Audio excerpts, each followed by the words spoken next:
Master bullies, racists, and tourists who cash in on people's real issues.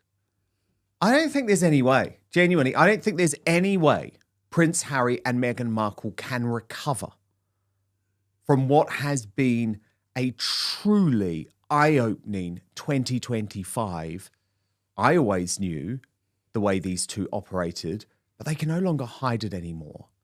And number 23 on our list of the worst moments of 2025, the Sussex's Sentebale charity meltdown. As the boss from that organisation, Sophie Chandoka, a black woman, which made this particularly difficult for Harry and Meghan, publicly accused Harry of bullying and harassment and attempting to eject her from her position on the African charity. Here she was speaking on Sly News. Really, what Prince Harry wanted to do was to eject me from the organisation, and this went on for months. It went on for months through bullying, harassment. I have documentation. There were board meetings where members of the executive team and external strategic advisors were sending me messages saying, should I interrupt? Should I stop this? Oh my gosh, this is so bad. In fact, our strategic advisor for fundraising then sent me a message saying she wouldn't want to ever attend any more board meetings or bring her colleagues because of the treatment. When that failed, Prince Harry started to brief, and his team, sponsors that I'd been speaking to against me and the charity, because that is a sure way of getting me out if it's seen as though I'm not being successful in my fundraising effort. I mean, Lee Harris, it couldn't be any more damning because, of course, for so long, Harry and Meghan have tried to make out that the reason they're treated so badly and bullied by the world is because Meghan Markle is a half-black woman. There you have an actual talented black woman, Sophie Chandoka, who knows her shit, basically saying, no, they're the real bullies. And they even bullied me as a black woman. And you'll remember Meghan had treated this woman appallingly when they appeared at that polo tournament on stage together. So at the end of the day, to me, this was one of the big moments because all of a sudden the narrative, the Sussex narrative just collapsed. It's like another mask off moment. Yes, it was. Because I remember when this happened and I was speaking to the wife about it and I was saying to her that we always had this impression of Harry and Meghan that they just weren't very nice. Yes. Like that they were a bit arrogant and probably have that kind of royal entitlement. You just from all the headlines that you see and the way they've reacted to stuff. So we already had this kind of pitch. And when we saw this happen, we were like, well, it makes perfect sense. Makes absolutely perfect sense. They seem like bullies. I believe every single thing that lady just said. And without any qualification, I'll just be like, yeah, you're telling the truth. And I remember seeing, I don't know if it was that long after Harry being interviewed after this, he even came across as being a bully in that interview. Yes. And I was just like, okay, well, why doesn't anything stick to them? Like, seriously, why? Because they did an investigation on this very thing and they came out and said they couldn't find any bullying. But there was a couple of caveats, and I'm thinking, I just don't believe that. I don't believe that for a moment. Yeah, exactly. It was almost like it was the charity commission. It's almost like we don't want to go there. It was that. We don't want to go there. Let's leave it to the charity itself. But what's so interesting, of course, Emma, is that both of Harry's African charities collapsed this year. We also had the disaster with African Parks. And it's like for so long, he was being looked after by people within the royal institution who he claims to hate so much. And all of a sudden, Sophie Chandoka came in. And the reason he didn't like it is because she was like, hang on a moment. This charity is basically operating as some sort of personality vehicle for Harry. And that's no longer working for the charity anymore because of everything that had gone on over the past 5 years, from the Oprah Winfrey interview to Spare, etc., etc. People don't want to put their money into it. So she's like, this isn't working for the people in Africa, for the people of Sentebale, who Harry is meant to care about. But I would argue, and I think I could back this up, that his charities are now simply being used as PR vehicles. And that is sick. That is sick for a man who has so much time on his hands and could be spending every waking moment trying to change the world. Well, Diana would be turning in her grave. She really right would. now. She really at the would. moment, especially this is like you said, the second charity for things to have kind of just exploded in everyone's face like this. And I mean, bullying, harassment, it has Meghan written all over it for a start. And yeah, there is some sweet irony about the fact that it's a black woman saying like, no, you guys are the bullies here, when they've spent the last, what is it, like 2-3 years now calling the royal family a bunch of racist, which I don't know, but do you know what I mean? They come out and they say these things all the time. Now the shoe's on the other foot, and all of a sudden they don't like the fact that it's a charity. It's not just an organisation that's then been passed off and also does a bit of fundraising. It's a charity, and the fact that he's Diana's son just gives it to me just a whole other level of just complete piracy. Almost. It's disgusting. They have like a well-documented history as well of people like leaving because they don't like work. And I checked this out. So many. 21 departures since, and this covers Archewell, this charity, Invictus Games, and something called Travelist, with at least 21 departures reported by late 2024 to 25. People and by the way, don't like working for them. Reports in Vanity Fair as well that they had bullied stuff. Reports in the Hollywood Reporter that they had bullied stuff. There's to a the point where consistency to some of these staff members have ended up needing psychiatric care. So I just feel like this was the year that the bubble totally burst. Even woke people now. Because, here's the thing. Sophie Chandoka's probably pretty woke.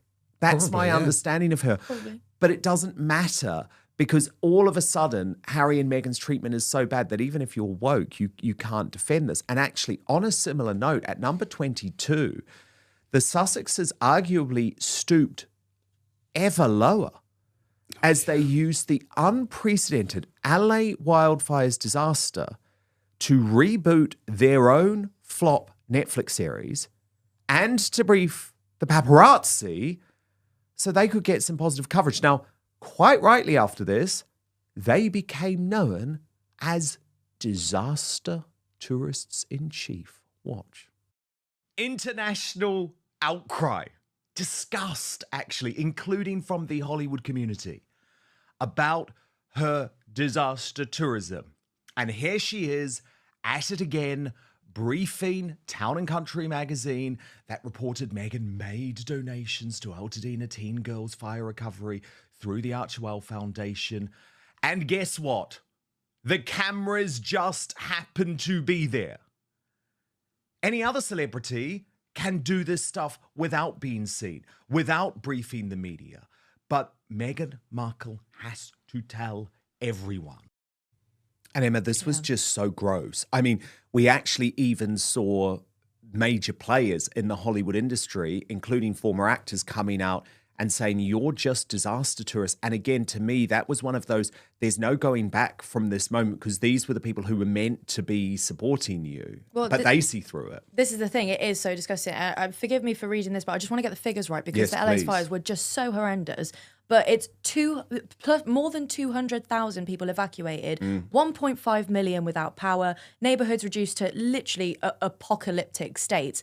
And then they signed up for this, to do this thing anonymously to start off with, and then post it all over social media. Like some kind of, it's like them people who go and feed the homeless and they're like, you should all go out and do this, guys, And I'm all for promoting doing good things, but there's a big difference when you're millionaires who are staying out. I think their Montecito bunker is worth like $14 million, and they want to go out for a few hours and be like, oh yeah, we handed some bottles of water out. Good for you. But Lee, they were even breaking the law. And I mean, we were able to prove this at the time, because in California, if there is a disaster like this, you've got to stay away from the disaster zone. Yeah. But they were actually walking all over these houses that had been destroyed before the occupants of the houses had either been told that their houses were destroyed, because remember, the locals didn't know. Yeah. And certainly the locals were not allowed to go back and find out if their houses had been destroyed, what had survived. Yet Harry and Meghan were there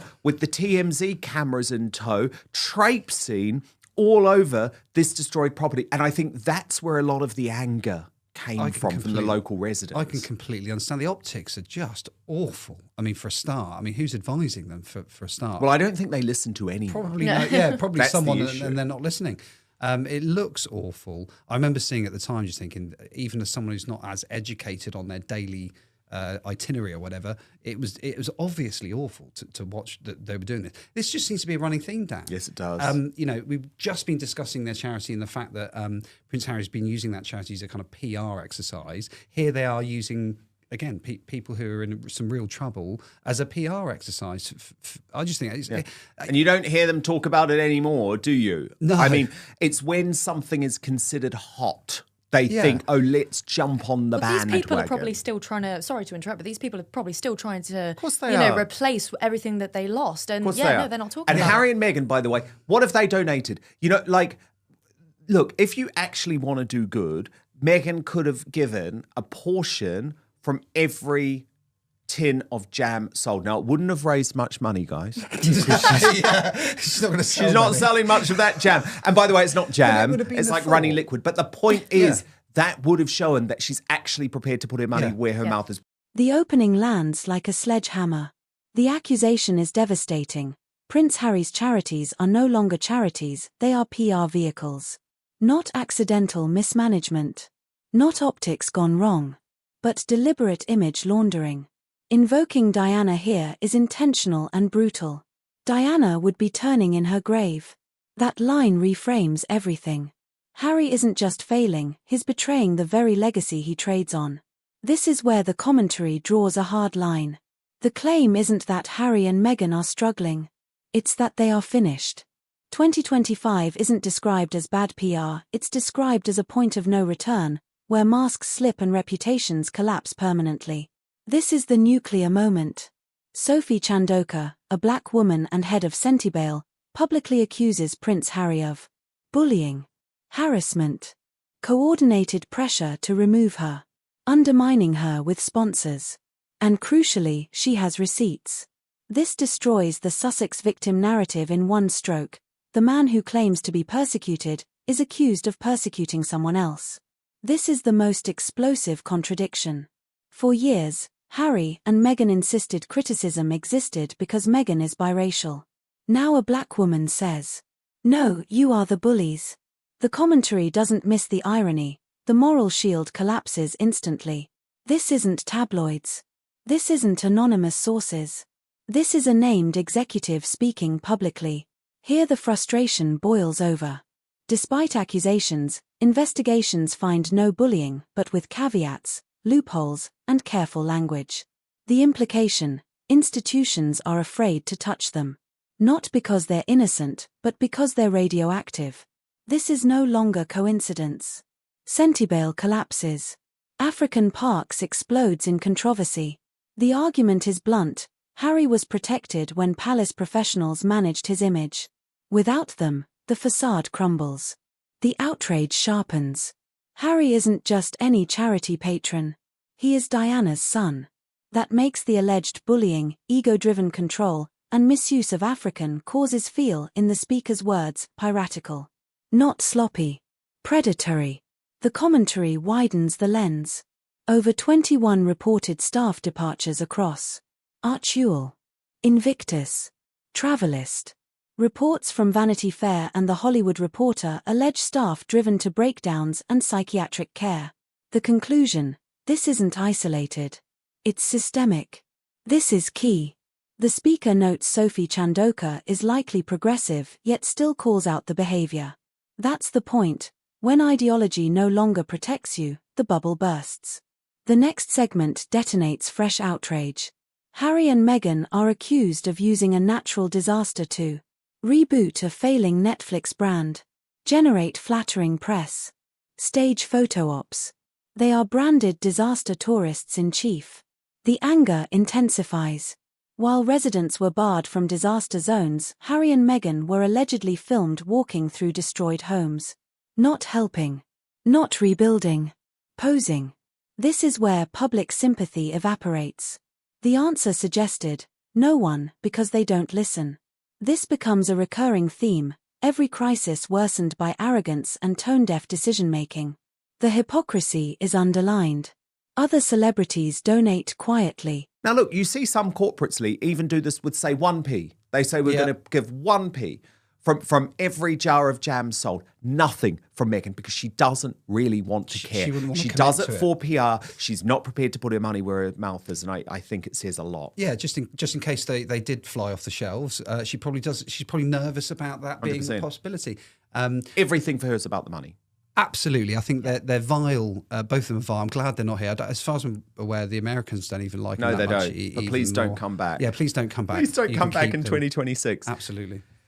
But at number 21, sticking with the royal theme, and this really was one of the worst moments of the year for not just the British royal family, but I would argue Britain as a whole. King Charles finally forced to strip his brother, the royal formerly known as Prince Andrew, after the Epstein scandal unravelled even more of his private life. It was a big moment of history. We broke the news live on Outspoken this way. Prince Andrew loses everything. In a bombshell statement in the last hour, King Charles has stripped his brother of his title of prince, booted him out of Royal Lodge, and effectively ended any hopes he had of a public rehabilitation. This is a seismic and historic decision as the pressure was being heaped on the cancer-stricken monarch. Some even saying the future of the British monarchy itself is at stake. So this was a difficult one, wasn't it? Because King Charles Lee, obviously suffering from very serious cancer. We've revealed here on Outspoken that it is terminal cancer, incurable cancer. We've tried to deal with that sensitively. Mm-hmm. Then he really didn't handle this situation with Andrew well at all, because remember, just 2 weeks before that announcement, Lee, he had thought that it was going to be enough just to release this statement from Andrew saying that he wasn't going to use his princely titles anymore, but he was going to stay in Royal Lodge. And Prince William had been advising him to go further, faster. Charles ignored him. And then 2 weeks later, all of a sudden was trying to show, well, I'm a really strong king. And it's like, well, you're not, because you didn't do this in the first place. But obviously, this is family. It's a difficult one. And I will make this point because I've always been nuanced in my coverage here on Outspoken. I've been on a bit of a journey in regards to the story. I certainly, when I was in the MSM, thought, Prince Andrew was the worst person in the world. And you can go back and look at all of my columns celebrating his downfall. I have since learned that really when it comes to the allegations from Virginia Giuffre, she is not a particularly reliable witness in all of this. And it is a messy, messed up, complicated situation, which you never see, Lee, if you're watching coverage on the British bashing corporation, for example, which wants to be very clear. Virginia Giuffre is like an angel on earth. Everything she said is true. And Prince Andrew is basically the devil incarnate himself. Prince Andrew, or the man formerly known as Prince Andrew, of course, he's now just Andrew Mountbatten Windsor, humble Andrew Mountbatten Windsor, made a lot of mistakes, Lee. This is not me defending those mistakes. No, I get that. But the story is more complicated than the mainstream media want to make out. It is a bit more complicated, and you're absolutely right to bring that up, because the only footage that I'd seen on this was actually, as it happens, from the BBC. So before I even knew anything about Virginia Giuffre, I thought everything she was saying was documented fact. And as you rightly pointed out, she is a massive liar. Yes. Right? So she is genuinely, was a massive liar, I should say.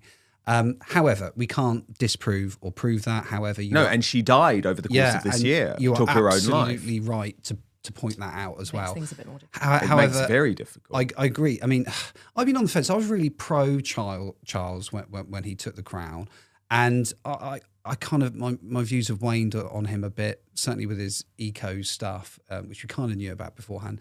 But he has handled this really... But he said he wasn't going to do it as king. And we trusted him. I trusted him. He said he wasn't going to be a political king. He was going to leave all of that at the door. Went out the window straight away. And I was on GB News actually backing him, saying, no, he'll do it. No, he didn't. No, I did too. But with this particular situation, it's been really frustrating as an observer on this, because I've taken the William stance on this. I think he's had this nailed from the start. You've got to nip it in the bud. Yes. You've got to sort it out. And I think, maybe if I'm being just on a human level. Prince Charles or King Charles now just didn't want to put the boot into. No, to he his didn't. brother. He didn't because also, But that shouldn't matter. Well, it shouldn't. But I guess the briefing from the British royal family, which I actually revealed here on Outspoken because they had privately briefed the mainstream media, I thought it should be public. Part of that briefing, and I actually did think this was fair enough, Emma, was effectively suggesting that we've got to be careful here or we'll have another suicide on our hands in terms of Andrew. Yeah, no. You see, and we've already had Epstein. Well, I don't believe that's a suicide, but it's a death, which the deep state says is a suicide. We've had Giuffre, which was definitely a suicide, in my belief. So we've already had 2 suicides connected to this story. It sometimes does feel a bit like the mainstream media will not be happy until Andrew is in a box. Yeah, no, I completely agree. I mean, don't get me wrong, everyone has to be held accountable for what they've done. Absolutely, regardless of who you are. But you have to have that midpoint. I mean, let's say that Epstein did kill himself. If he did, well, let's look at that situation, because the first thing you think of when you hear that is loads of people might go, oh, he killed himself, that's great, because he was a horrible guy. Okay, well, now he's not serving time for what he did. Yes. So and we're not able to find out the truth. Exactly. Now we have so many more unanswered questions that we will probably never be able to answer. And that's the backdrop of all of this. Exactly. Is the fact that we have had no one held to account. Well, the only people we've had held to account for Epstein are Brits. Yeah. Andrew, the royal formerly known as Prince, who's lost everything. Okay, he's not lost his liberty, but I mean, he's lost everything. Come on. He was a prince. He's now not a prince. And Ghislaine Maxwell, who's serving effectively a life sentence in the US. Forgotten about But what about the Americans? Well, exactly. What about the goddamn Americans? What about Bill Clinton? Yeah. What about Bill Gates, who were all at the Epstein Island? This is the thing, like you said at the beginning. Way more than I think, Andrew.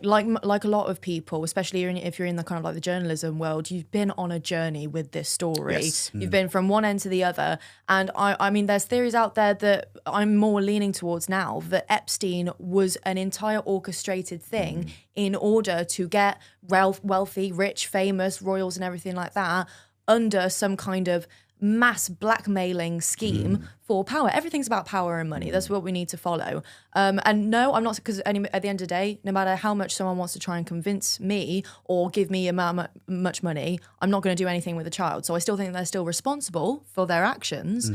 But let's look at the psychological angle here. There definitely seems to be a targeting of these huge names. And I think it needs to be looked at. It's outrageous that no one has been held to account for this. In America? No Americans. Yeah, no Americans. And I mean, we have Ghislaine, who has been held accountable. But it feels, but feels like, but it feels like she's the scapegoat almost. Oh, yeah. And she was such an easy scapegoat. Rich, daughter of a millionaire heiress, British, not in democratic circles, because remember, all of these decisions are being made in New York, a democratic state. So the whole thing to me feels like why is she not naming names? I want to know why. She's been incarcerated for how long now? Yeah, she's been thrown under the bus. Why is she? She must have been. Well, offered I think a deal she was holding hope for a Trump pardon, but given how politicized this situation became later in the year, and of course we saw Marjorie Taylor Greene resign as a congressperson, split from Trump in part because of Epstein. Musk's tweets about Trump. Musk's tweets saying he was on the Epstein files. Huge pressure on Kash Patel and Dan Bongino in the FBI. It does feel like there is more of this to come over the next year. Meghan allegedly briefs magazines. The accusation, doing good doesn't count unless she's seen doing it. This segment turns mocking, but pointed. Why not donate proceeds from her products? Because, the argument goes, it's not about impact. It's about optics. The hostility is no longer British only. The suggestion is Americans don't want them either. The message is blunt. 2026 should not include a Sussex return. The tone shifts from anger to gravity. Prince Andrew losing his title is described as historic, seismic, forced, not leadership pressure. The critique of King Charles is surgical. He waited, ignored William's advice, acted too late, then tried to look strong. The result, weakness disguised as decisiveness. Here the script becomes nuanced, controversially so. The argument, the Andrew story is more complex than media allows. Virginia Giuffre is described as unreliable in parts. Yet Andrew still made catastrophic errors. Nuance, not absolution, is demanded. This is one of the darkest segments. 2 deaths linked to the Epstein saga. Warnings that relentless media pressure risks another. The chilling suggestion: some won't be satisfied until Andrew is destroyed completely. The hypocrisy is exposed. Andrew loses everything. Maxwell is jailed. But where are Bill Clinton, Bill Gates, powerful Americans? Accountability appears selective.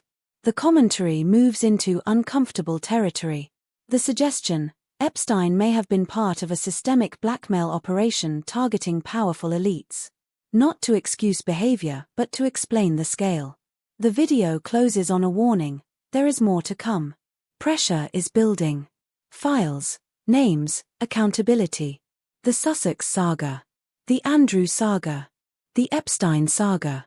None of them are finished. This wasn't gossip. This was an indictment of power, hypocrisy, and moral collapse. Harry, exposed. Meghan, unmasked. Charity, corrupted. Media, selective. Institutions, terrified. Now we want your honest view. Are Harry and Meghan using charity as PR? Did the Sentebale scandal permanently destroy their credibility? Was the wildfire disaster tourism unforgivable? Has the media selectively protected powerful people? Like, if you think the Sussex bubble has burst, comment with your verdict, agree or disagree. Subscribe for fearless, uncensored royal commentary. Because when the masks come off, the truth gets loud.